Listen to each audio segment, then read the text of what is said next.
Hold on. I've done this before. I know what I'm doing. Hi, everybody. Welcome to Let's Listen. This is bonus stage. I'm Josh. All you people are beautiful, lovely on the internet. That's kind of how my usual opening goes. Anyways, I am joined tonight by 3 out of 4 members of Night of the Round, and we are here to celebrate the it's not quite out yet, actually. The release of Refractions, your 6th studio album. Guys, how you doing tonight? In unison. We're great. Good. We're great. I was the only one. Fantastic. Oh, No, man. we're doing awesome. We're excited about this new album to get out finally. We're excited to be here with you. Yeah, but you know what, though, Yep. man? You know what I'm not excited about is that you kind of immediately put us on the spot. I think if anybody knows anything about our band, being tight with timing is tough for us, and it was a little bit exploitative, and I didn't really appreciate that. Yeah. Oh, man. Well, I'm sorry. Yeah, you guys have got a pretty sloppy record. We're going to blast you all tonight for all your missed beats, etc. No, but all joking aside, yeah, I had a chance to preview some of the tracks on this album. It crushes. It's been about 5 years. 5 since 7. The last album you guys had was, of course, 7, with tracks all from Final Fantasy 7. And of course, this is kind of like a return to formula. We did have the release, the remix, the re-release of Fate's Delusion back in 22. But nevertheless, this is some new arrangements, some fresh songs. Really looking forward to digging into this. But yeah, tell us what brought us to this point. This is a unusually long period in between albums for us. Usually, we in the past we would crank them out every 2-3 years, but 7 basically we dropped 7. For those who don't know, our last album 7, the one that you mentioned, the FF7 one, that came out in February of 2020. So think about where everybody was February 2020, and the timing leading up to that. I think I talked about this on the Gaku podcast. Like, I think it was E3 that had the Final Fantasy VII remake, like actual release date was actually dropped. I think it was E3 or during some sort of state of play type deal. I can't remember exactly what it was, but once the release date came out for, I think it was April 2020 was when there was actually finally had a release date after 5 years of it teasing it preemptively. So I think I messaged the guys like instantly. I was like, guys, let's do an FF7 album. I have like 5 songs started. We could maybe re-record some from previous albums. Let's do this thematic Final Fantasy VII album, because we came off of War of the Triad, which was a Super Nintendo themed album. So we were kind of all into the thematic albums at the time. We had a ton of fun doing the theme on that and adding with the artwork. And so basically, long story short, I was burnt the heck out after 7 because I did the majority of the arranging on that. And I was just, most bands and most musicians, COVID was their time to shine. That was their time to like just sit in their bunkers in their studios and write. Me, it was, I mostly caught up on my gaming, so I was still very productive, but just not burning through that backlog. Oh, baby. Oh, yeah. Well, we had a ton of awesome stuff come out during that time. So, but yeah, in terms of music, I was burnt out. I was so burnt out on arranging. So it took a while to recover from that. And we slowly started getting back into it the following year. But I think we had 2 songs. Once we get into listening to the album, we can talk about it more. But I think 2 songs arranged in like 2 or 3 years. And it's like, wow, this is going a lot slower than it, usually does. So it was just a little bit of, fatigue, writer's block. And then once we sat down and we're like, yeah, let's get another album cranked out. It still took another year to finish writing it. And then another 6 months, I think Justin can probably verify that, to actually record it. Something like that. It was touch and go because of all of our schedules and stuff. But we got it done probably in a 6-month period, I would say. I think we started tracking drums when? No, we tracked did drums guitars and last. bass. Yeah, we tracked guitars and bass first. Yeah, because he lives, 10, 15 minutes away from me next town over. So, we just got together whenever I was off. We committed, like, I think it was, what was it, every Wednesday? It was like once, it was 1 or 2 days a week that we could actually work on it. Yeah. because otherwise I was like at work at night, and there was no time, in between with him, being a new dad and everything and stuff. So, we had like a lot of scheduling to work around, but like we made it work and just like hammered through it. But yeah, I'd say 6 months total, I would guess, for just tracking. Yeah, I took about 3 months to mix it too. Yeah. I took my sweet time on mixing it. Good. And like I was like editing as well, so like had to edit all these tracks and everything. So that took also some time. I got like the ones that he wanted to like really base the mix off of done first. Then that way I could like, take my time, look for all the mistakes, make sure everything was, as it should be, but we'll get more into that later on. Yeah, and then sure. Adam had the idea for the artwork. Like, yeah, I was going to say, Adam, you've been sitting over there real quiet. What did you do? A year and a half ago, I think Adam had the artwork like planned out. It was Adam's idea, actually. He can speak to it of the theme or lack of theme for the album. Yeah, I'll preview it here too. Yeah. So, I've done a lot of the artwork for Night of the Round. It's been a lot of fun to do that because, as just about anybody who's met us in person knows, like I was a fanboy of the band before I met them and like joined it. And so like being able to work on the design work for it, thank you, Ian. That's really kind of you. Being able to work on the design for the band has always been like kind of a special treat for me because I do that professionally as well. I'm in the design world professionally. So with this new record, I think Justin was apprehensive about not having a theme for it because like we had mentioned, we tend to do themed records. Even Fate's Delusion had like more songs from Final Fantasy VIII than any other game on it. So the artwork was able to be themed off of that. So like, like regardless of whether Yelena or Will Banks or I have worked on the art or Ian in the past or, anybody else, there's always a little bit of a theme to it. So what I tried to do with this one was there are really only a couple of threads today that are still like continuity threads through the Final Fantasy franchise. Right. And I would say that the Mana Crystal vibe is never not there. Right. Like even if it's not like directly like, oh, there are crystals in the game, like the older games, or if it's something to do with the live stream or whatever, like that's always kind of a piece of Final Fantasy that's inextricable from it. So I tend to try to like art direct our band because Justin put so much time and energy. Taylor put so much time and energy into the visual performance of the live show.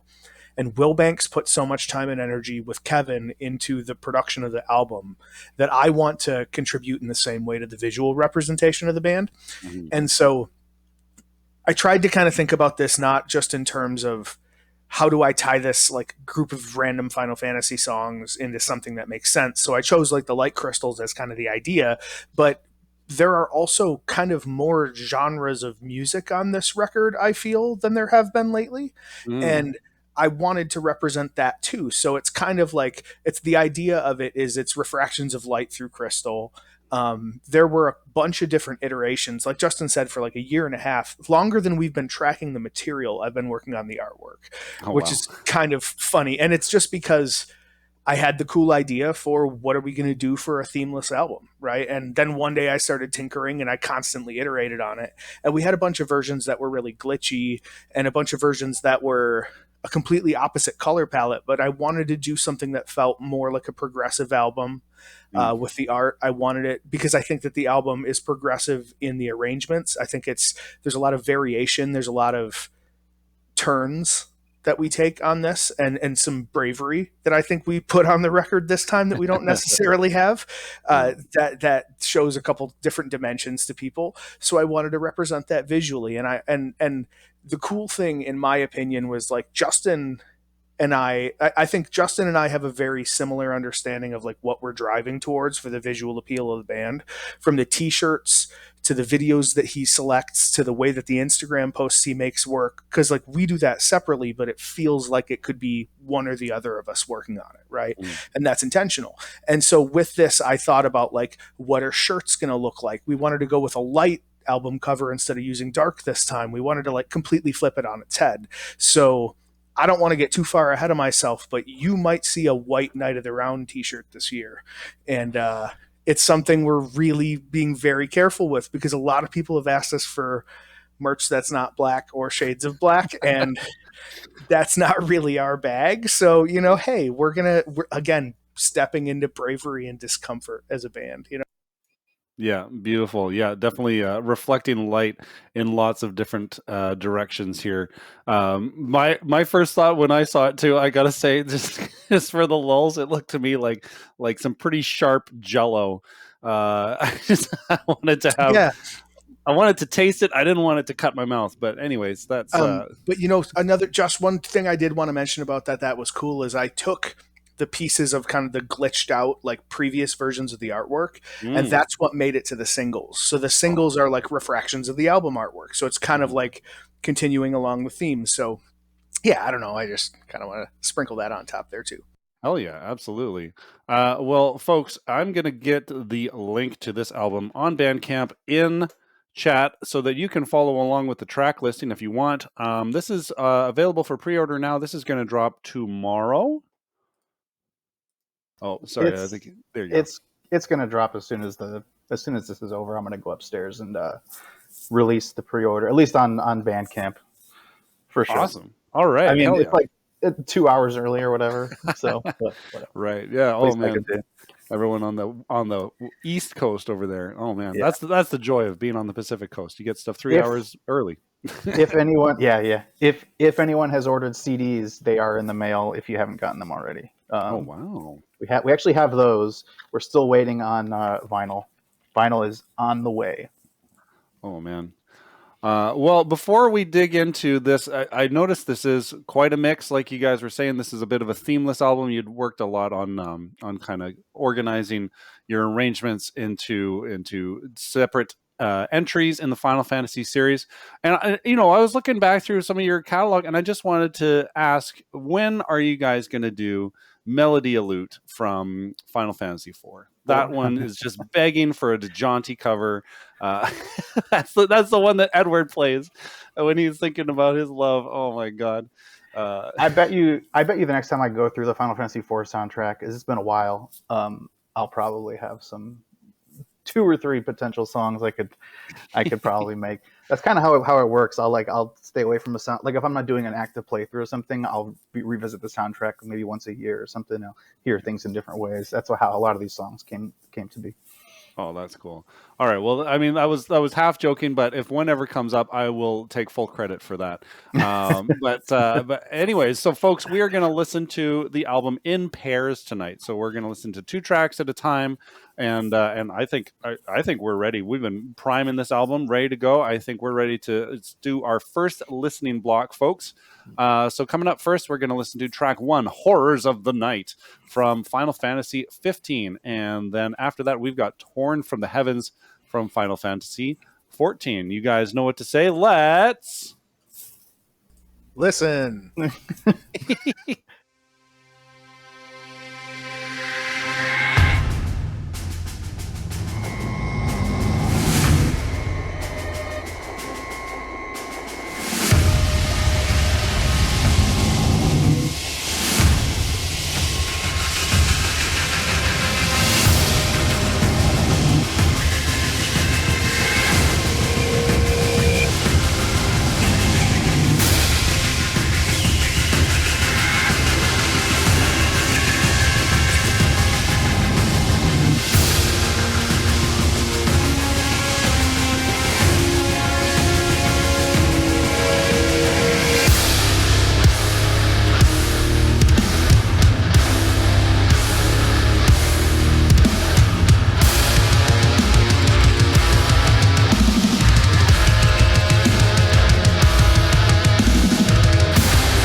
on.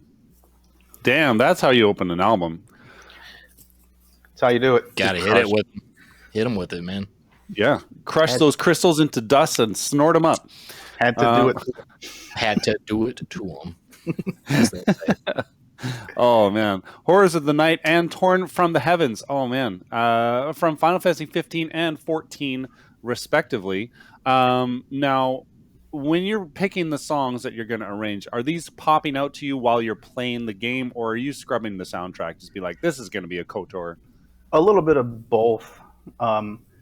Lately, it's been more of actually doing a playthrough, but I've never played 14, so admittedly, so yeah, this one. So that was our first time ever doing both a Yoko Shimomura track for Horrors of the Night and the first time doing a Masayoshi Soken track.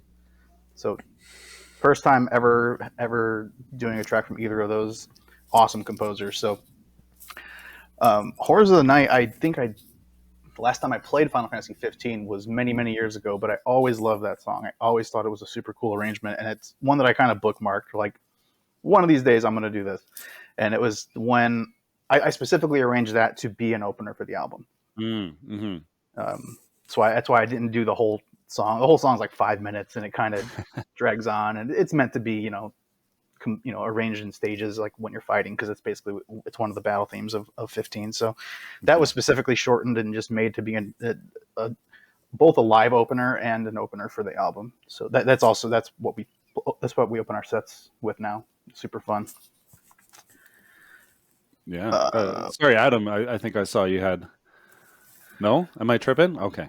No, I mean I would just no, but something I would say about the Final Fantasy 15 song that I wanted to mention is that a lot of people have been asking me recently if we were going to do one from this game, and I mean a lot. Like when I was at Midwest Gaming Classic last weekend talking about the record with people, I think I had 3 different people ask me about 15, and just today I had someone ask me on Instagram if we were going to do one from 15, and I was like, I'm pretty sure we have one. That game, but. It always makes me feel good when we're able to kind of serve people whose favorites are ones that we aren't super familiar with. So that's a lot of fun. Yeah, got to get some fan service in there. Final Fantasy IV, Edward's theme, Melody of Lute, coming next. Well, I did want to touch on what Adam said too, because that's important for the next song that we're going to play, Final Fantasy IX Sword of Doubt. But we do kind of like to, we have to kind of strike a balance in the band of between the deep cuts and the hits, I guess. But it's also more than just the hits. We try to find those songs that kind of strike the balance a little bit, where it's songs that people will know, but it's not the overly covered songs. That's pretty slim pickings when you get to that. But the idea is that if we're playing a convention, if we're playing a VGM Con or a MagFest or whatever, that if the people that are walking by that hear a melody that they've heard before and then say, oh, let's see what's going on in there, So trying to find those songs where even if someone hasn't played through the game, they might recognize the track. That's why like Opening Bombing Mission was an obvious choice to open up the 7 album, because like everybody knows that song. Even if you haven't gotten very far in Final Fantasy 7, you know that song. So we tried to kind of do that for this album as well, but that's kind of to support what Adam said, just kind of play this, finding the balance between fan service and songs that we want to do. Because at the end of the day, we're writing music, arranging music that we want to hear at the end of the day, So we're just fortunate that other people enjoy it too. I think that's cool, because one of the things that I think we all kind of agree upon, that I think again comes back to Justin caring a lot about the live show, and the guys from Gunderslam that are in the chat right now, hi Patrick, hi Jake, will agree to the fact that I'm very much this guy with the way I translate this from Night of the Round to that band too. Is it feels really cool to pick songs that people will recognize, but will not hear that weekend from another band at a VGM event, right? And that feels special, right? Like, it's like, I totally know this melody, but I've heard that one 3 different renditions beautifully this weekend. What a cool breath of fresh air that is, right? And that's just as much fun for us, because, like, again, it's being able to see people's reactions to that makes it better for us. Yeah, so no Giles theme. That's right. Also, shout out to Song of Storms at VGMCon 2022. That was we literally summoned some storms there.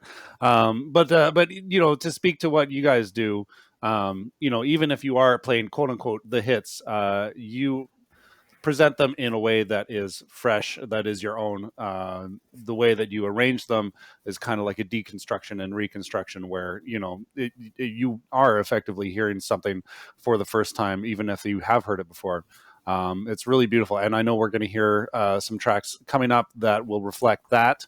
I also wanted to just say, you know, because I'm a huge metalhead, when I'm listening to what you guys do, I'm always referencing, you know, what I know, what I like.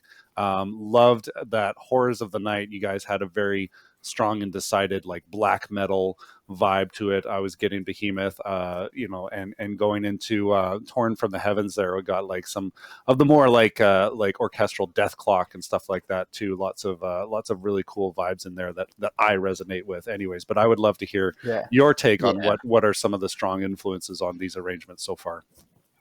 Well, for the Horrors of the Night, the first track, that was like I said, I had heard that, and kind of that one stuck with me years and years ago when I was doing my last playthrough of FF15, and I loved the choir in that song. Whatever the choir is doing and saying, chanting, I don't know what they're saying, but to redo that in my way and on this arrangement was kind of like a challenge. And it was kind of like, if this comes out cool, I'm going to proceed with this song. And if this sounds whack, just canning this and we'll try another intro song.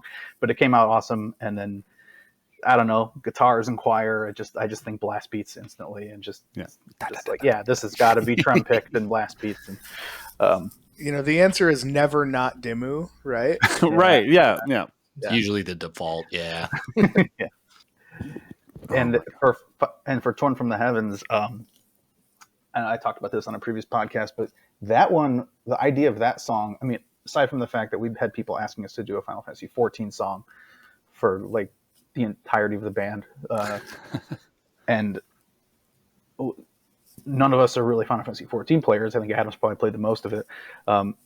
It's hard to find the inspiration to do a song, but finding that balance of fan service and what we want to do is still important. But for Torn from the Heavens, I actually got inspired to do that song when we all had a group Night of the Round Distant Worlds outing, like maybe 5 or 6 years ago. I think it was right before COVID. I think it was like 2018, 2019. Yeah, something like that. Yeah. We all got tickets. We all got box seats and kind of enjoyed the show together with our significant others, and it was really awesome. And they played Torn from the Heavens, and I had heard it at the previous Distant Worlds, and I enjoyed it. But something about being with the guys, man, I don't know. I was like, it was a cool experience hearing like the way the orchestra just sounded like just, you know, by itself, and then just like you're in the moment, you're picturing like, man, we could like this song is in this key. Oh, we could like hit these notes, and you know, this could be really heavy. Oh, we could play this in A, or you know, like so that's like, you know, experimenting with tunings and stuff too, which is awesome. And that's sorry, I was gonna say that like that's why that song is not like radically different from the source material. There's like, we threw in like an original post-chorus kind of riff, but the majority of that song is like not very stripped down. It's pretty faithful to the original. That could be a reason for that too. It's just that's that balance of like the songs that are super memorable, you don't want to totally strip down, and you kind of have to keep enough of the source material the way that it is, because if you change it too much, it's a totally different song at that point. I think over. Sorry, Adam. I think the like we've gotten better with that over time, like compared to like the early stuff, where it's just like, let's just do this riff here. Why not? You know, it is just like, this doesn't make sense sometimes, but we're doing it anyway. Transformative work, yeah. But anyway. The thing that I was going to say, and if you want to hear more about this, go listen to the conversation that Justin and I had with Kent on the Angaku podcast, because we got more in depth there on it. But to paraphrase it, one of the reasons that it took us so long to do a song from Final Fantasy XIV is that not all of us have played it, and therefore we don't really have a personal connection to most of the songs in the soundtrack.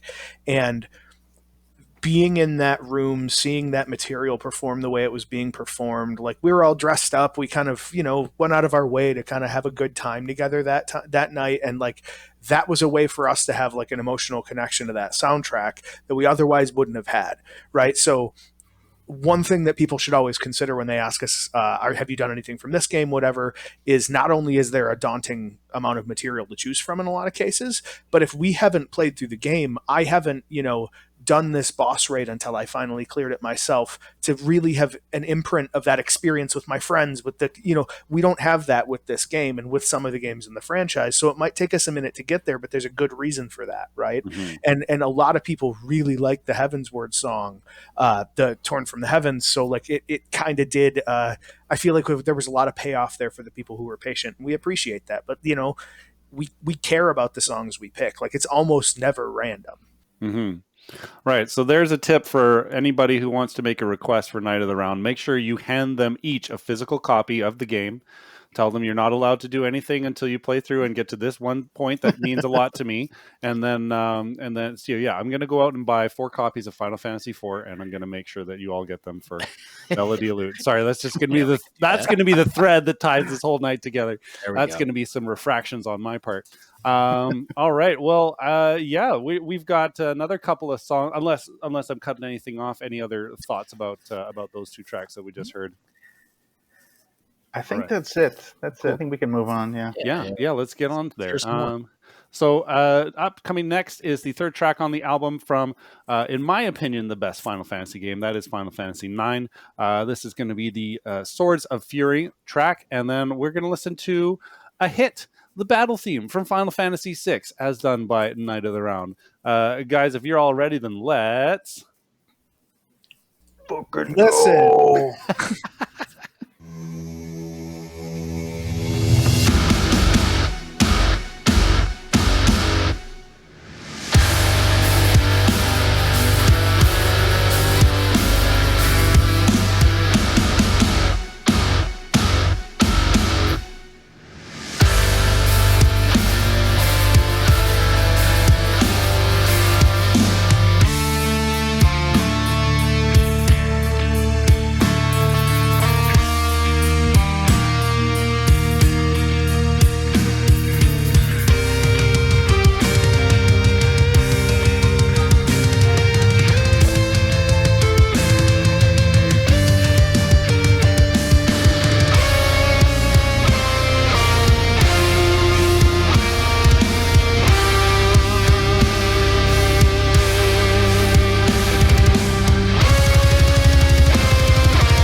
God damn.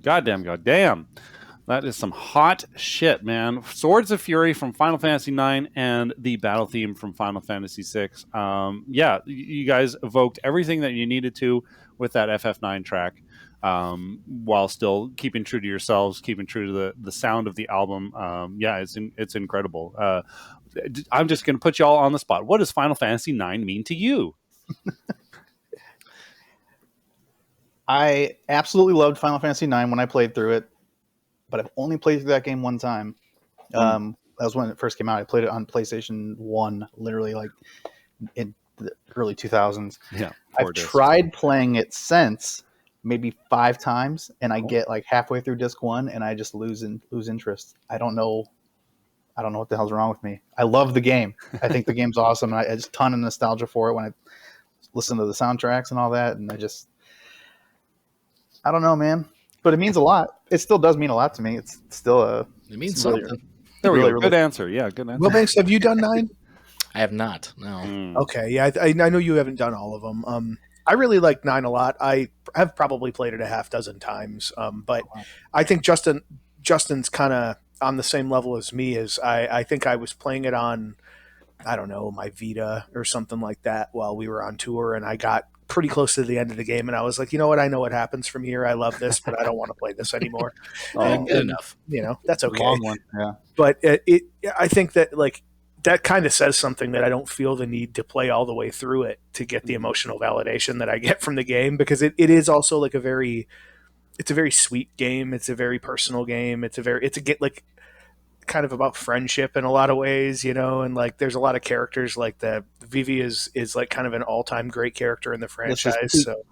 Peak character design was Final Fantasy IX, I think. Yeah. And character development too is like that. That's the thing, is I was invested in every single character in that game, good or bad. Yeah. Except for what's the little ones? Aiko, I think. I could give or take Aiko. Yeah. Oh man, they're allowed one of those per game, I feel like. Yeah, One throwaway character. That's permissible. Kate Sith. No. Anyways, we're gonna have hot takes on Final Fantasy characters, folks. Put your most disposable Final Fantasy characters in chat, and we'll beef it up with them. It can't be Hope. It can't be Hope from 13. I know that's what everybody's gonna say. Tifa, get out of here! Oh my god. All right. Yeah, I will die mad. Okay. Anyways, I'm not going to engage with that for now. We'll just let that all build up. Actually, we had some other interest from folks in chat about some of the amp work and some of the guitar tones and stuff like that. And this is the kind of band where we want to nerd out about those things. So I'm just going to say that and make space for you guys to nerd out about the guitar work that you guys did. Sure. So, I mean, Justin, you can speak on some of the processes. Since you engineered the whole album.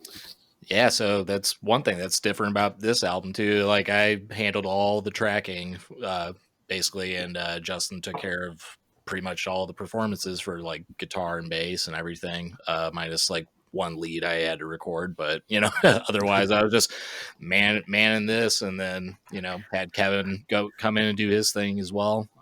But as far as guitars are concerned, Justin was really wanting to like do a quad track thing so we could, really dial in like a unique guitar tone for this. So, which means, we were doing 4 takes, per section, and, nailing them, trying to get them exact, trying to make sure, did we record the right harmony on the right track on the right side, or did we record it too many times? So there's like a lot of that, going through it a fine tooth comb. I did work them pretty hard, honestly, but I think one of my goals, like with this album, being the engineer on it, like I was trying to think of a way, like how can we get this album to, really represent like sonically how we are live, not so much like it. Like, because there are minor imperfections on it, the human aspect and everything. We left a lot of that kind of stuff in when it was tasteful. But I mean, with us being like a mathematically like tight band, when it comes to like, force, it, we obviously locked it all in, which makes for a even punchier mix. But so like basically we just like made a quick thing on the quad cortex and, just just something to track to.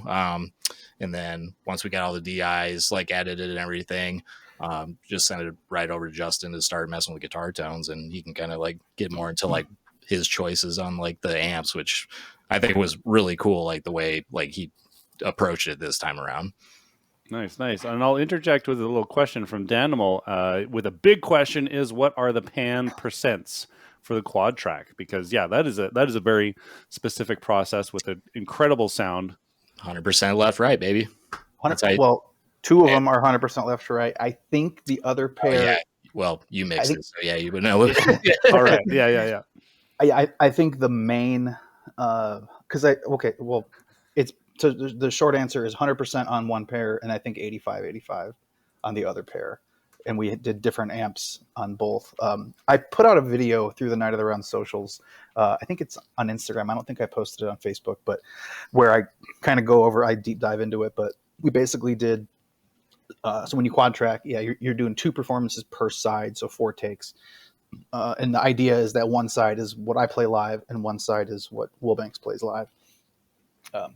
And for the main tone, we took the DI and did I think it was a Mesa dual rectifier amp sim. That's the main. And then on top of that, I'm sorry, that's not a main, that's a secondary. The main is the Omega Granifier amp sim through Neural DSP. That was the main. And then we did the second guitar track on top of that is a Mesa dual rectifier, but then it was still missing something. So I did 8 or 9 different run throughs and reamp sessions with all kinds of different amp simulators I had. And then I just basically spent a solid week going through, pairing different guitars. That's the good thing about doing DI takes, is that you could reamp later and then spend time fine tuning from there. So I have tons of folders in my session for the album that just aren't used because we tried this, it didn't work. We tried different kinds of 5150s to see if that blended well with the Mesa. They did, but I was like, let's see if we can get better. And so after all the trial and error, we ended up going with the Mesa mixed with a Omega Granifier. And then I took the same track that I did the Omega Granifier, and I actually reamped that through my actual Engel Fireball head through my VHT cabinet that I have here that I used to use live back in the day. So that's like a third set of guitars. But what happens if you take the same performance and you reamp that through a real tube amp and through a simulator is you can kind of get some phasing issues. So basically took only the very top end of the Engel Fireball, the real tube head. You're only hearing, like, for the audio nerds, you're only hearing like 4K and up of that amp, and it sounds like shit when it's played by itself, but when you put that in the context of the mix, it just adds a little bit of bite to the guitars. So it's kind of a Frankenstein guitar tone that was the final product. It's just the way it works sometimes, man. Yeah, dang. You sound like you put in, and you did mention you put like 3 months of work into the mix generally. So yeah, it sounds like you really took your time chasing that tone, and you guys always nail the guitar tone, whether it's live or doing your productions and stuff like that. So it's cool to hear about all that work that went into that. Oh my God. Yeah. With tracking, like when I said I worked pretty hard on it, like we kind of like each song that we did, we kind of just had them do like a dry run through the whole thing, whether you mess up or not, let's just get the whole song like it, so I can get a take folder set up. But it also depended on what songs he was like most comfortable with playing, like, as far as he could. There were some songs where we saved towards the end where it was like, all right, it's going to be just this song tonight. We're going to be at it for 4 hours because I got to relearn like how this goes, There were songs that I hadn't touched. I'm here for it. Let's go. There were songs I hadn't touched in 3 years, man, Right. Exactly. Since when we arranged them. Exactly. I think the first song with 2021, we got mostly arranged. And then so having to track that 4.5 years later, when I maybe messed with it once since then, But it's cool because I had a lot to work with it, picking like the best takes, from like a full run, like performance kind of, we would go kind of section by section, but like kind of as far as it was comfortable with going. And then that allowed me to like get like almost a natural performance, but that was still like really tight to the grid and stuff. So it's just, because I really wanted that, live aspect to translate into this record, especially if we're tracking live drums as well. Which we'll talk about that a little bit more. I basically went until I started blistering. I don't know if you remember that. The first couple times, I was like, Yeah. "Oh, this is going to be. We're going to spend 2 days tracking." We did 2 songs a day. It took 5 weeks to track guitars because I would get through 2 songs. Keep in mind, I'm playing every song like 4 times through, basically. Yep. Yeah, jeez. Sometimes And multiple so- takes if it like if you just happen to mess one up or just like it wasn't like the right energy or something, you know, it's like definitely a lot of work. Yeah. Hey, Justin, good question in the chat from Nick. Do you get listening fatigue while you're mixing, and how do you deal with it? Oh yeah, hell yeah. I deal with it by taking 3 months to mix a 10-song album. Touch and go. Yeah, Literally. the result is like the record is out when it's out, right? But that was kind of a really important thing that we kind of I had to, especially because I wasn't involved in the tracking of the record, I had to constantly remind these guys that it can come out when it needs to come out. Like, we don't have to kind of go all in like we usually do on this. And it was just good for us to kind of keep each other on top of that, I think. Yeah. That's part of why it took 5 years too. Like all of our previous albums, we would kind of drag our ass a little bit, and then like something would come up. Like I was talking about with Seven, like, oh, this is coming out on this date. Now we gotta rush and get this album done. The 1 year, I think there were 2 albums where it's like, we're playing Magfest, we got to get this album done so we have something to sell. You know, so it's like there's always been a reason for us to put an album out, and this time we were just like did things at our own pace. You know, And I think honestly, what comes after the break here is, to me, the best example of the fact that the listener can tell we took our time and had fun with the songs we picked, the arrangements we made, and everything else. We wanted it to sound like we enjoyed making the record, and I think that it does. I'm really proud of what they pulled off with that. it's great segue into the next Appreciate 2 songs. Absolutely. All right. Well, coming up next, we got another 2 tracks. We've got the combat theme from Crisis Core Final Fantasy VII. Wow, who covers Crisis Core? And then after that, wow, another one of who covers this from Final Fantasy II, not to be mistaken as a Final Fantasy IV, all you people here in the West, but this is the Tower of the Magi track. Shout out to the Onion Kids. Oh wait, no, that's 3. Sorry. Oh my God. Yeah. 2, they had that weird level system where like you have to get hit so that you can level up your HP That was and stuff like that. FF2, yeah. Yeah. Didn't they like fix that or tweak that on the Pixel remaster? I think maybe, or no? Probably. They fixed some other stuff. I played don't it on the Game Boy Advance ports years later after the fact. I might have had that fixed then, but I remember trying to go back and play the original, and it was like, oh, this is rough. Oh, like this is almost unplayable. 2's a rough one. 2's a rough one. Yeah, absolutely. Well, speaking of rough, we're gonna give our ears a rough time as we listen to these next couple of tracks, folks. So let's Listen. Heck and go. Listen.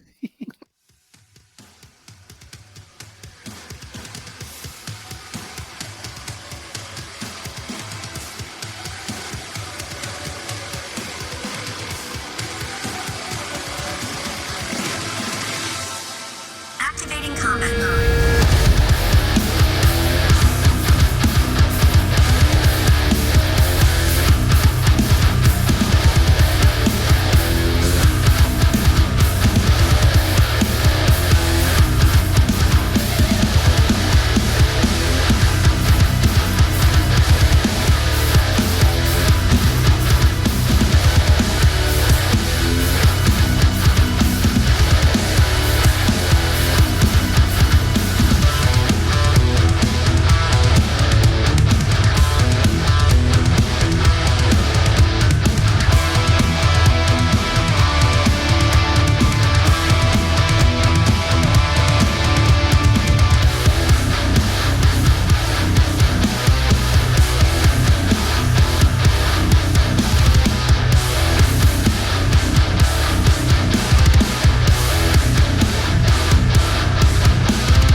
Oh man! All right, we got Chiptune Legends Night of the Round here, guys. Oh, Right, you heard it here first. oh my god!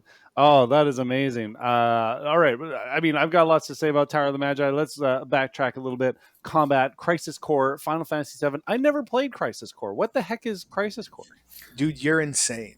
Okay, You're all right. sicko. You're You still have sicko. to describe the game to me. You still have to do this. Sick fuck, man. I Oh my can't look. Crisis Core is basically like the Zack storyline. Oh, okay, right. And It's the real story, right?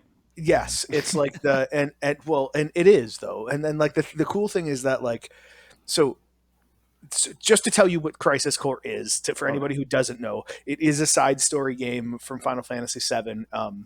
It was one of the two PSP, or no, it was the PSP side story game. The Dirge of Cerberus was PS2, right? Yep.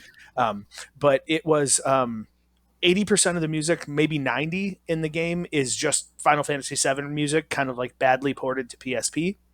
And there's only like 17 minutes of source material in the entire game that's original to the game, I think, and that's being generous. And it kind of is like a side story mission based game that actually feels a lot more modern when you play it now. It feels a lot more like current day Final Fantasy games. It's more action, real time kind of thing.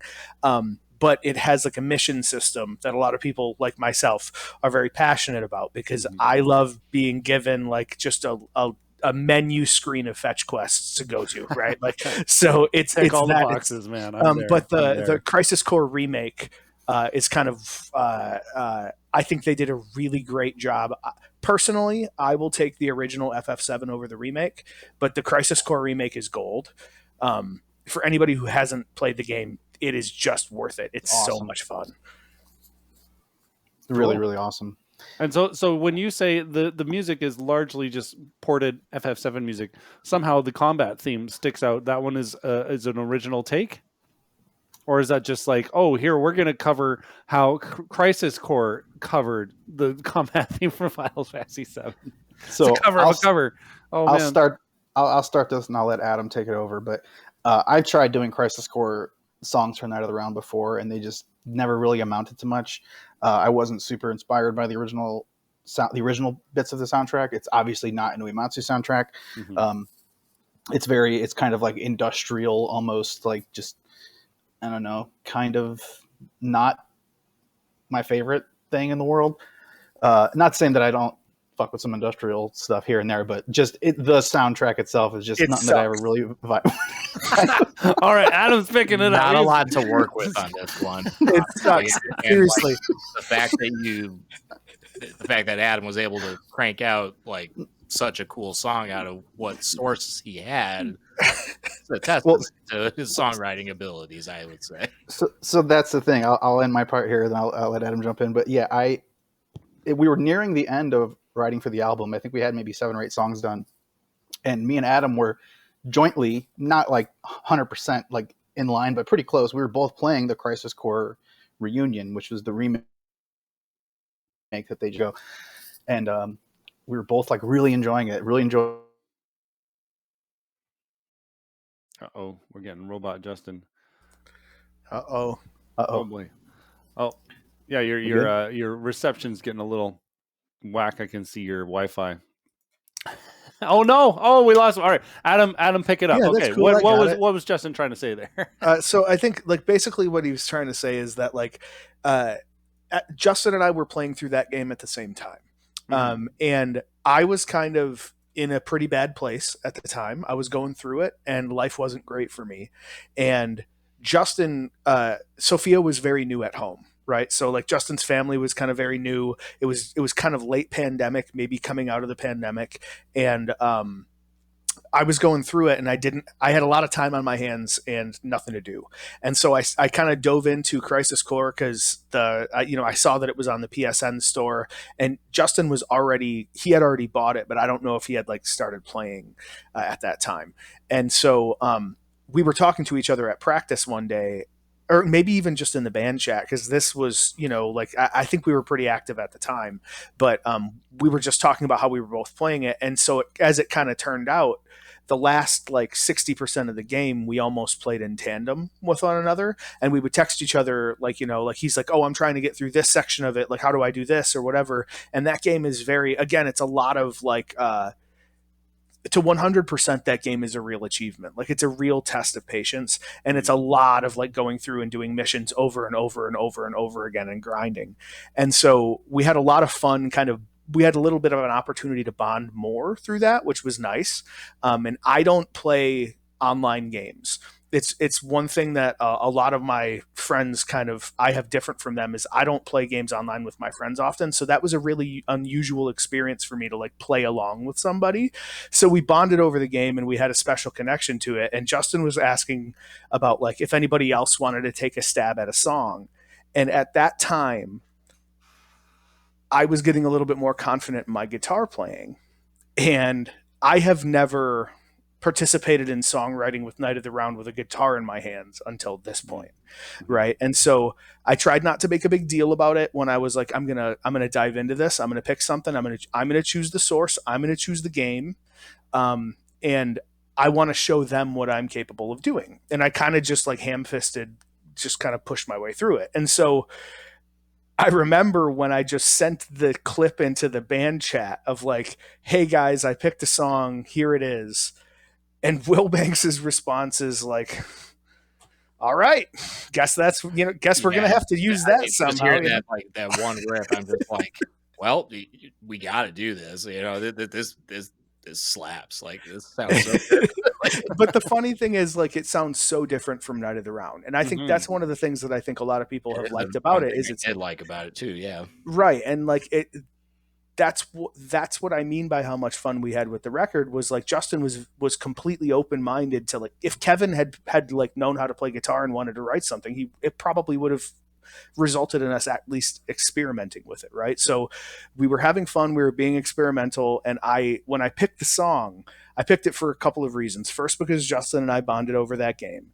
Second, because that song sucks. Like, that is the source material is booty. It's like 1 minute and 20 seconds long, and it is not cool. Like, the melody kind of sucks. And I was listening through that block of like all the material from the game, and I was like, I can do something with this one, right? Like, I want to take this combat theme, if for none other reason, it's the song you probably hear the most of the original material when you play through this game, because it's the combat theme, right? So in a game where you're just constantly grinding, you're going to hear it.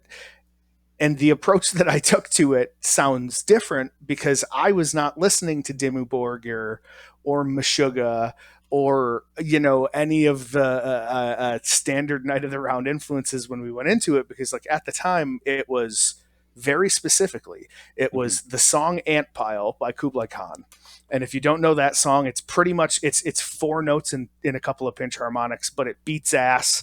And like, I like nu metal a lot. I like kind of groovy. I like groove metal. I'm a big Sepultura guy.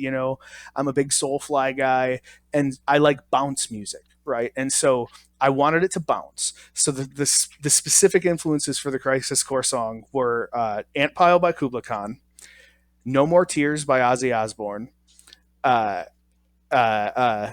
Vulture by A Life Once Lost. Oh, okay. Yep. Yeah. I can hear it. Yeah.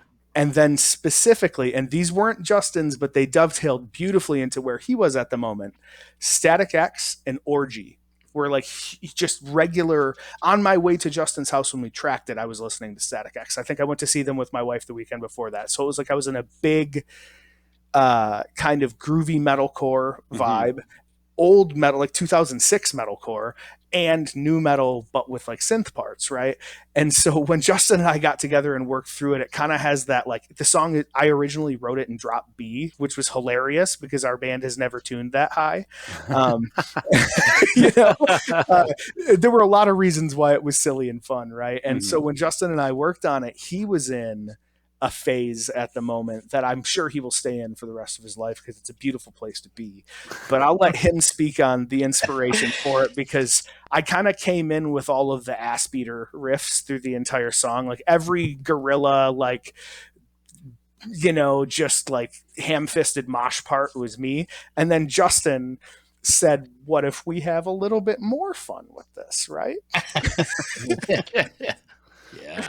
Yeah, I mean, we were at that point of arranging it where it was like, all right, we just literally need like a bridge or like a way to kind of round out the song, and I was in a little bit of like electric callboy kind of just fun, like fun metal, just like let's have fun and just let's do something we don't usually do. So I was like, Adam, I have an idea. Let me show you something. And I showed him a couple of electric callboy arrangements. I was just like, I'm really into this band right now. They're stupid, but they know it, and they are having a ton of fun. Let's try something like this. We have all the materials here. I really want to try to write a song like this. And so we purposefully saved that part of the source material for the bridge or the part of the song. And we, like, I don't know, 20, 25 minutes. We like keyed it because it's like it's a simple do do do do do do do do do. It takes 2 minutes to figure that out Right. on the piano roll, and threw some like trance synths behind it. I was like, let's just make a stupid four on the floor beat. Let's just make this as dumb and fun as possible. Mhm. And Adam had the guitar the whole time. I was like, just hear the chords, just I don't know, strum along. And then you started doing the chug on the second part. I was like, yep, that's perfect. That's exactly what should go there. And then we closed it out. We're like, let's bring the original riff back at the end that Adam wrote. And then we're like, yeah, like this actually might work. We did have a And moment. Yeah, we had a moment where like like, J-Man is and I this shared. stupid? Yeah, like we This shared is it to not Kevin good. and Wilbanks, and we were like, "Is this too dumb to put on the record?" Like, should this my just be a single? initial thought, because like that was like, like I was not expecting it. Like, obviously, like, it's just like something we just have never done, and like probably didn't think we would do. But like, man, when I heard it, it was just like, no, this would be really, really fun and like very engaging for like our audience, because it's like, it just like the rhythm gets you, and it's like, if it feels good, and it's a cool part to add into there, like And I was it's like, a yeah, tempo that this is we a yes for me. Yeah, absolutely. it's a tempo that we don't usually get into. I forgot what the tempo was, but we never usually touch this range. So a lot of firsts on this song. Yeah. Yeah. I can't think of a time when I've heard Kevin doing a four on the floor beat like that. It's just Right. Yeah. oh my god. Easily like followable, like it's Yeah. like you Yeah. don't have to guess So, where to count so three. that's Like the a thing day that's off, right? Yeah. Yeah. that's the thing that's very important for the audience, though, is if you come see us. Spoiler alert: we're playing that song. Come see us. It's Yeah. gonna be fun. But you gotta dance during that, and it's required. I need like people to validate the fact that we put a go like this part in one of our songs. So please go like this. Oh my god. Well, I was gonna say, speaking of Kevin killing it, Tower of the Magi. Oh man, you guys put him to work on that one. That's an incredible arrangement. Tell us a little bit more about that one. Thanks, man. Yeah, that was so I gotta give a shout out to my buddy Ryan Postaway, aka Mega Mm. Beardo, Oh yeah. friend of the show, friend of the pod, friend of the Not band. liking guitar, mega beard. Yeah, Mr. Not Liking Guitar. So he's one of my favorite dudes in the scene, just on a personal level and on a musical level too. I've always loved his arrangements, and he did that Zelda EP back in like 2012 or 2013 or something, and he covered the whole Legend of Zelda soundtrack, the original Legend of Zelda soundtrack, which is like 5 songs, right? And he did the ending theme where it's just that like 32 note do do do do do do do do do, and he turned it into like a 6 minute prog like journey. And the way that he did it is he introduced a little bit of the source and then just heavy original riff and then added a little bit more of the source and then just heavy original riff. And I always love that idea and how he like managed to expand so much while keeping the source like fully intact, because at the end of the song it's like it finally comes in, the source is played like in a super heavy way, like the source melody. And so I always kind of wanted to do something like that, and I sent this song to Ryan as like a couple like a month or so ago, and I was like, you were the inspiration of this song, man. Like I know it doesn't sound like what you did, but the you definitely played a part in it. He was definitely appreciative, and he gave us our blessing. But that was kind of the idea of this song too. With the older Nintendo songs, it's like the the loops are like 20 seconds, or the loops are 30 seconds. You have to get creative, and that's what we did with this. We basically, you have that main melody that do do do do do do do do do do. So it's like do do do do, and then original riff, and then play it again, add a little bit more original riff. So shout out to Mega Beardo. He inspired me to arrange this one. But aside from that, we had that was the idea for the majority of the arrangement. And then we got to the end, and we were kind of stumped. And then that's when Wilbanks kind of gave me a hand on finishing this one. Mm.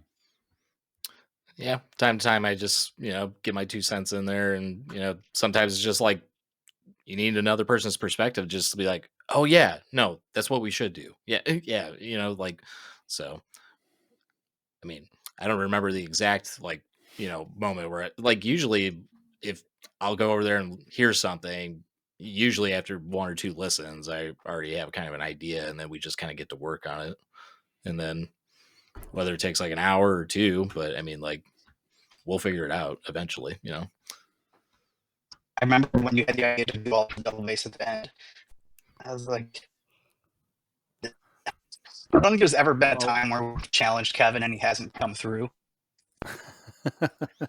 Yeah, there's that too. He definitely, he was like, oh, like this, and then he played it, and we're like, okay, cool. Yeah, Kevin always delivers when he's called upon, but sometimes we have to call upon him. You know what I mean? Like sometimes you really have to invoke him to get him in there, but if you get him in there, he puts the boots to him for sure, man. Mm-hmm. Yeah, all the boots at the end of that track there. Oh my god, that was just that was impressive. A feat of athleticism. Yeah. He got his steps in that day for sure. Oh, yeah. Oh my god. Well, speaking of steps, why don't we march forward with our next 2 tracks off of this album?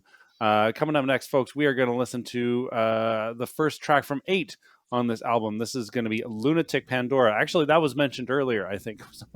Who was talking about Lunatic Pandora? Justin lives in the Lunatic Pandora. That's it. Oh, yes, all the doors. Oh, my God. And that's pretty apt, because what could be behind those doors? Well, maybe it's lurking in the darkness from Final Fantasy VII. Oh, my God. So many doors. Oh, my God. All right, folks. I'm going to throw up if you don't stop moving, man. I'm gonna lose my lunch. All right, folks. I'm gonna try to get my laptop. More guesses in chat for what's behind the doors there, folks. And with that, we're gonna listen to our next 2 tracks. Let's listen.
Oh my god. Oh, hold on. Oh, there we go. Yes, Taylor's here.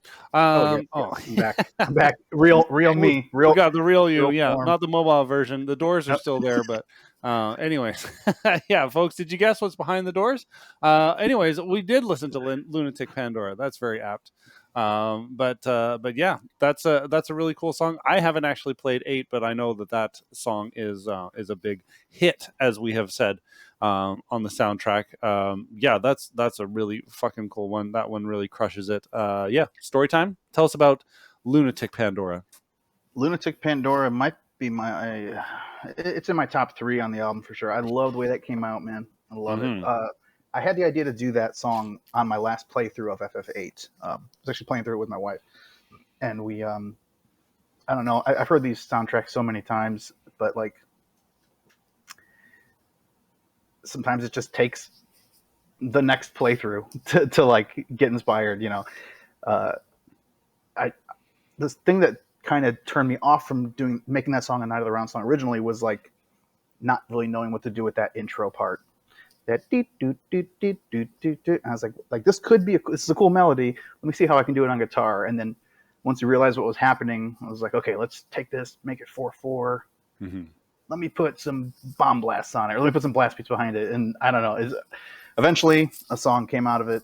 Yeah, that was one that was just on the list to do for a couple years. And when I was into writing mode for the album, once I got to that one and got that first riff kind of cranked out, it kind of wrote itself. I think it took me about 4 or 5 days to get the song fully fleshed out. Yeah, damn. And then Stank ensued. Yeah. channeled some. It's funny because the beginning part. The middle part. I always wanted to do just like a stupid caveman, like just chug breakdown. Like, I mean, we have those occasionally in our song, but like this song kind of called for one. And it was actually shortly after meeting Vince from Acacia Strain at MagFest that we got the middle portion of that song, which is kind of Acacia Strain influence there. Just just like, let's just make like a fight part. Like, no, like just. It's been a minute since we've had fight riffs, right? Like I think X Death might have been our last real fight riff. Yeah, so like that was a real fight riff. Yeah. Sorry, I am noob. What do you mean by fight riff? It's that riff that just hits and makes you want to fight somebody. Just that riff. Okay, yeah. That's the riff. It's the riff that when you're like in either like a road rage situation or someone like takes a parking spot that you were planning on parking in, when you pause for a moment and fantasize about beating their ass, that's the song that plays in your head. It's a fight riff. Okay. Lunatic Pandora. Okay. The go-to road rage song. All right, cool. Now I'm up to speed. Thank you very much. Oh my God. And then we had Lurking in the Darkness, and someone in chat was saying, oh man, I had to go and check the original on this one because you guys have done quite a twist on this one. This is another one where I had the idea of my most recent playthrough of FF7. That there's that part toward the end of the loop where it just busts into that little. It's like I don't know, some woodwind instrument, whatever, and it's like do do do do do do do do do do do, and it's like a random, almost southern rock sounding melody. I was like, if that was in 4/4, if we dumbed this down. Which usually when we're transcribing riffs from these songs, we go the other way. We're like, let's make it 9/8, or let's make it 7/8, or 5/8. You know, let's make it purposefully not 4/4, and then have fun with the rhythm. Like, let's go the other way. Let's make this weird melody that doesn't sound like it belongs in this song. Let's make it 4/4. And I was like, this could be like a southern rock, Every Time I Die, like just Life Once Lost, whatever, you know, kind of just yeehaw rock and roll part. And I had the idea to do it, and I tracked just that part first. I was like, okay, this is pretty cool. And then I kind of built the song around that. I was like, okay, what can we have going into that? And I wrote that stupid original riff right before it, using the same notes. And I was like, okay, the hardest part's done. The rest of the song should be pretty easy. And then this is another song that like I think I cranked out in like 3 or 4 days. Once I had that challenging part, which was kind of the original idea for the song. Once I had that fleshed out, the song kind of wrote itself. Mm-hmm. It ceased to lurk in the darkness and came into the light. It was actually we didn't want to put FF7 on this album. Like we right. like what's the point? But once the song was arranged, I was like, oh, this will be a fun one live. So we gotta kind of put it on the album. And at the end of the day, I'm definitely glad that we did. It's still kind of I know FF7 is tiring for at least for us for people who see us live. We have a lot of FF7 in the set, and now this one's in the set too. So we gotta take some out at some point. But it's fun. It's a fun song. People seem to enjoy it live. So. Yeah, well, I mean, you don't need to like completely defend yourself on having a lot of 7. It's a good soundtrack. It's something that a lot of people resonate with, and I do appreciate obviously you guys trying to put some variety in there, and yeah, that's definitely well reflected on this album. And speaking of which, I did want to maybe make some space to talk about what it was like selecting the tracks that would become on this album, because some of these are songs that you've been playing for a while. Some of these arrangements are a little bit fresher. What was it like kind of packaging all of this?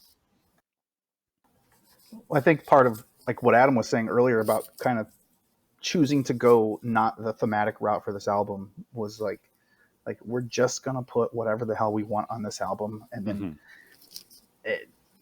if there's 2 songs from one game and then not none from another, it's like who cares? I know. That's kind of how we originally like curated the first few albums. Like those didn't really have any themes, and there's definitely like essence of old KOTR in some of these arrangements. I think some of the no holds barred double kick stuff and stuff that we kind of maybe drifted away from with our most recent albums kind of came back accidentally, just as a natural part of doing whatever we wanted on this album. So I mean, yeah, we've been playing a couple of these songs live for like almost 2 years now, but it was to the point of where we also just wanted to kind of do things our own way. Like the traditional thing is like when you're going to release an album, you don't really play any of that music until like that album drops, and then you use that as a way to promote the album. And it's like, no, man, like fuck that. These songs are fun to play. People are going to enjoy them. And so let's like, once we get to a point where we're comfortable playing these songs, let's just start playing them live. So yeah, we've been playing 3 of these songs live, 4. Most recent show, I think we played 5 songs off the album. So we're just kind of doing it, just kind of doing what we want for this album. So there's really no rhyme or reason to it. It's just a little mashup of whatever the hell we want to. And as far as like the playing them live before we release the record thing, like we're not Bring Me the Horizon, man. Like there's kind of a point where we kind of had a little bit of a shift of as a band where like the philosophy on this record, it was kind of like, if you're not having fun, what's the point? Mm-hmm. Right? Like nothing that we don't enjoy is going to end up on this, right? Like nothing we don't want to play live or would never want to talk about with people or whatever. Like it's got to be something we care about. So like, why not take our time picking the right songs and just pick the songs that are fun to play, right? And a major piece of it is, if people don't react well to the song live, we don't have to put it on the record. Like it doesn't have to go anywhere. Like you get kind of a litmus test there to kind of see, is this a direction? Like, is this a thing? And something as weird as Crisis Core, was one that like we kind of did wonder, like, should we wait until the record to play it live? But like even our own reaction within the band was like, no, man, like this is the most fun thing yet. Like, why would we wait to have more fun? Mm-hmm. Hell yeah. Yeah. Don't need to wait anymore, folks. The fun is here. Night of the Round here, delivering the fun to you. Oh my god, it do be here. Oh man, well this has been really fun. We've only got 2 more tracks to listen to, which is not a fun thing to say, but these next 2 tracks I really do enjoy. We've got The Mission coming up from Final Fantasy VIII, another 8-track on this album, yay! And then, of course, coming back and closing with the best Final Fantasy IX, and that is the Kingdom of Burmecia track. This one is really special, folks. I listened to this one very intently. It's a good... And it's a tricky one to do, I think, too, because it's a very somber and repetitive piece, but I think it lends well to your guys' sensibilities. But yeah, and then after that, Justin's going to go release the album. So, folks, I'm going to get your link in chat one more time here. Please go and pre-order the album, and you will have it at the end of this very listening party. Yeah, and while you go and make the sales, folks, let's Listen. Listen.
Oh my God, I love that theme so much from Final Fantasy IX. That is a very heavy moment, and obviously a very heavy character that theme is based off as well. Folks, if you don't know it, go play Final Fantasy IX. You're making a mistake with your life, and there are steps that you can take to correct that.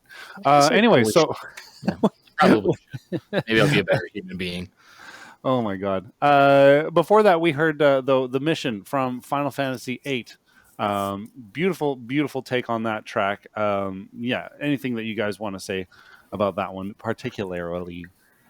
The mission was not only the first song that we arranged for this, but it was also the last song because we had it. Yeah. We arranged that. Actually, if you go back on the band's Instagram, you could scroll back to 2021. There's a clip of me arranging this song live on Twitch. Because when we were doing the Twitch streams, because we were playing no shows, I arranged the majority of that song on stream actually. But I was never happy with the ending, and we kind of let it sit. And Justin Wilbanks actually had this idea when we were tracking the song. I went over to his house and like, we're doing the song. Still not sure how I feel about this ending. So he had the idea like just hold the notes out that you're playing because we're trying to do this like staccato, riff Wrap it up kind of thing. And just kind of think of a cool rhythm, a cool pattern that we could use and do the meter manipulation thing. And Justin was like, why don't you just try to just hold those notes out? Like, okay, I guess. And we tried it. And I was like, damn, that's kind of sick. And then we sat on it. And then the next time I went over to track the next song, I was like, let me hear that song again. And then we played it. I was like, yeah, this fucking rules.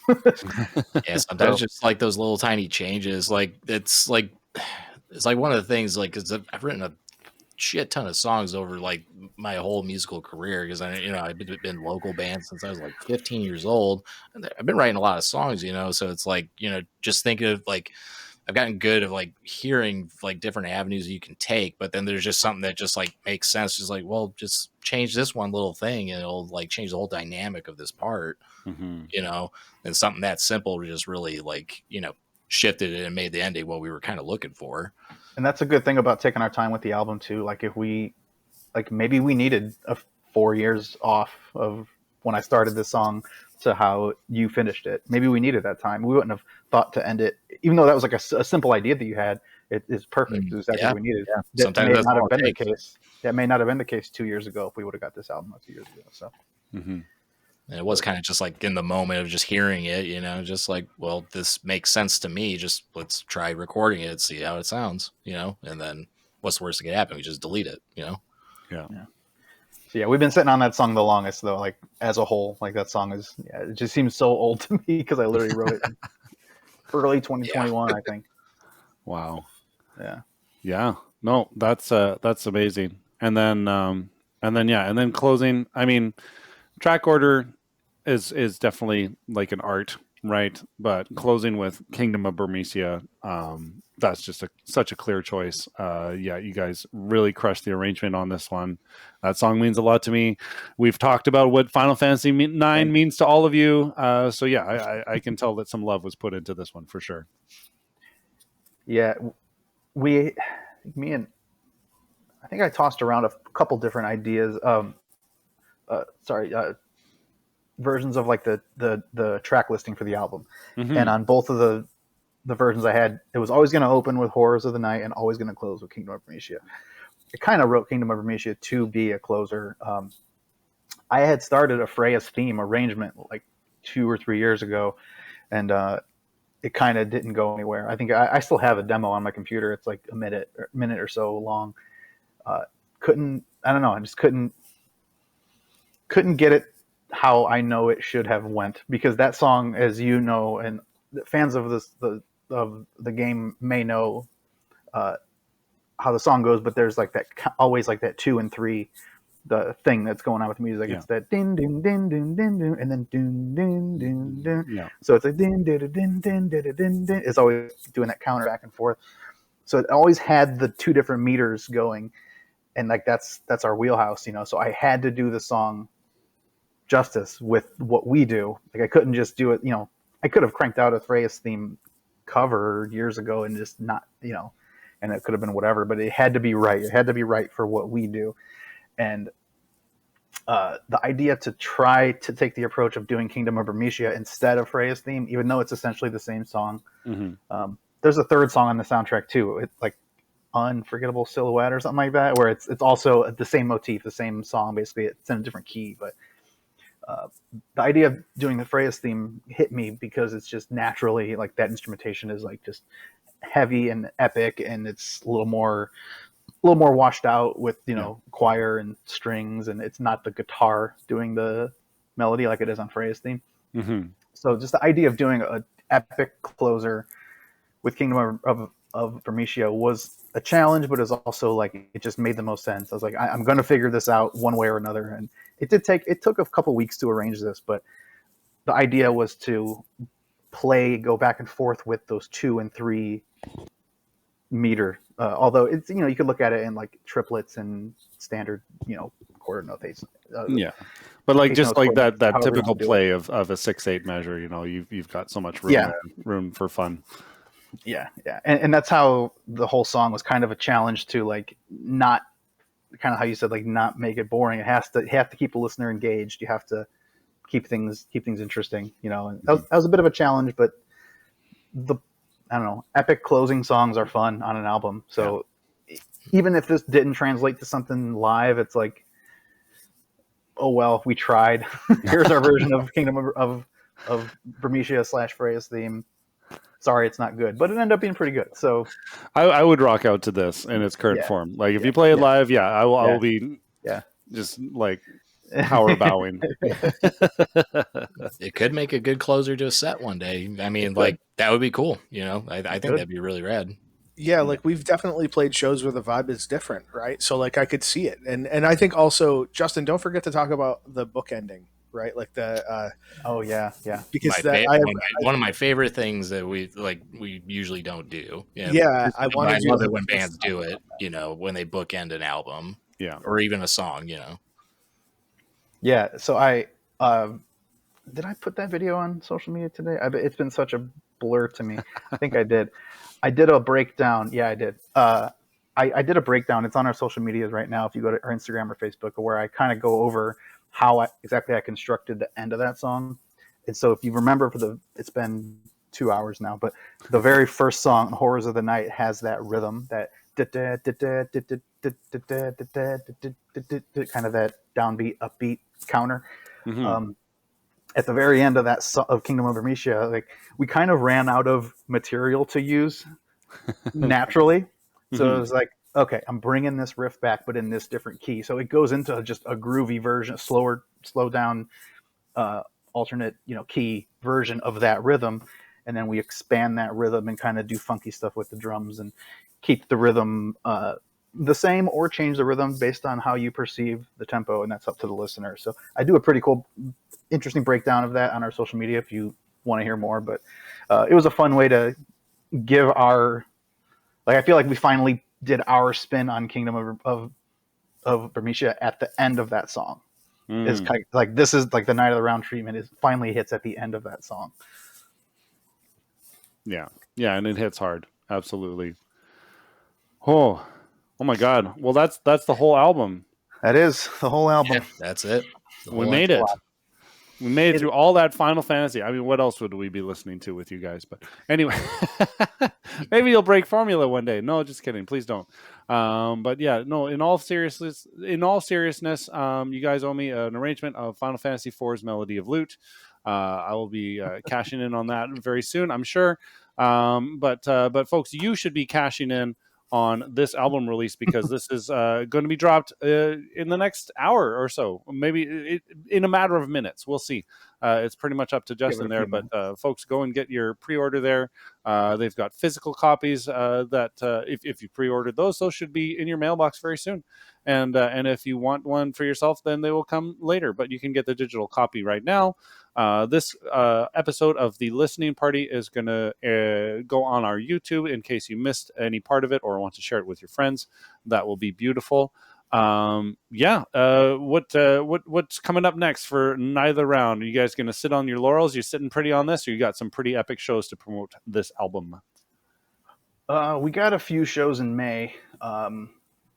It's as Adam mentioned earlier, us getting together and finding time to do shit as a band is getting harder and harder as things change in our lives. But Right. we did manage to line up 3 shows for May, kind of CD release-esque. We're doing a CD release show in Chicago, May 11th at Livewire Lounge. And then we're doing a trip down to MomoCon in Atlanta on May 22nd. And then on the way back from that, playing in Nashville with our buddies, the Mad Gear, Hell yeah. friends of the show, friends of the pod. Yeah. And our new friends in Hayloft, who were in the chat earlier. Yeah. Super excited to meet Super everybody. awesome band. That's going to be a awesome fun birthday show for me too. That's day my birthday. That's right. Happy early birthday. Yeah, thank you. And the Hayloft guys, their album just dropped, or it drops tomorrow as well. So, Sick. Oh, yeah. wow. Dual release. Dual.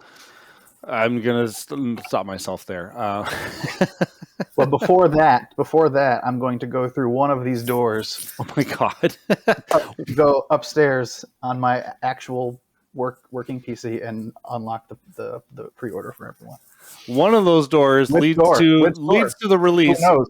One of those doors leads to the deletion of the album in its entirety, masters and all. Hope you don't go through the wrong door. Oh my God. That'll be the end of me. Yep. Oh my God. Coat or more like coat door. Oh my God. That's amazing. Oh, yeah. Oh boy. Really Oh, man. Well, if that's all that's coming up for Night of the Round, then I'll do some shameless plugs for bonus stage. Folks, if you are in the Vancouver greater area, tomorrow night we're having our rock band karaoke at the Rec Room. That starts at 8 p.m. Come and play from a selection of 1,500 games on Rock Band 4 with your friends, or just make some new ones. It's a fun time. As well, next week, same time, same place. Or actually, no, not the same time. But we are going to be having Shred Nobi. I saw you in chat, Josh. We're going to have Shred Nobi on the show here next Thursday to talk about their upcoming album, Atomic Mutants. Oh my God, did I say the right thing? Anyways, it's their new X-Men album, and it's going to be really cool. We adjusted the starting time for them because Josh is living in Hawaii. So that one's actually going to be starting at 7:30 Pacific time. That's 10:30 for you on the East Coast, folks. Sorry it's so late, but yeah, like I said, all these episodes wind up on YouTube, so you can definitely catch them there if you miss them. But yeah, folks, go and get Refractions. This album has been super fun. You guys have been super fun to talk to about this album as well, and congratulations on an incredible piece of work. Please give my best to Kevin as well, who couldn't be here, but yeah, his work shines very brightly on this release as well. He did pretty good. He did quite well. Let's just all continue to be modest about. No, seriously, easiest drummer to work with, man. He was easy to record. It was, it was cool to have his flair on here, you know, because he actually a hard thing to replicate. You know? Yeah, he actually there was I think the last time he came over to record the last 2 songs, he learned a song that we ended up scrapping from the album, but he like missed the memo. Missed the memo completely. There was a whole different song.